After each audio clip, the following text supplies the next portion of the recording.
നമ്മുടെ ക്രിസ്ത്യൻസിൻ്റെ ഇടയിൽ ഏറ്റവും കൂടുതൽ ട്രെൻഡിങ് ആവുന്ന ഒരു തീർത്ഥാടന കേന്ദ്രമാണ് നമ്മുടെ മലയാറ്റൂർ പള്ളിയുടെ മലകയറ്റം. നാനാജാതി മതവിശ്വാസികൾ ഈ ഒരു മല കയറാൻ വേണ്ടിയിട്ട് വരുന്നുണ്ട്.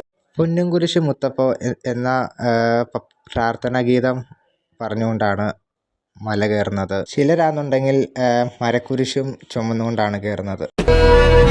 മലയാറ്റൂർ മലയും കയറി ജനകോടികളെത്തുന്നു, അവിടുത്തെ തിരുവടി കാണാൻ പൊന്നിൻ കുരിശു മുത്തപ്പോ. പൊന്നിൻ കുരിശു മുത്തപ്പോ പൊന്മലകേറ്റം. മലയാറ്റൂർ മലയും കയറി ജനകോടികളെത്തുന്നു, അവിടുത്തെ തിരുവടി കാണാൻ പൊന്നിൻ കുരിശു മുത്തപ്പോ. മലയാറ്റൂർ മലയും കയറി ജനകോടികളെത്തുന്നു.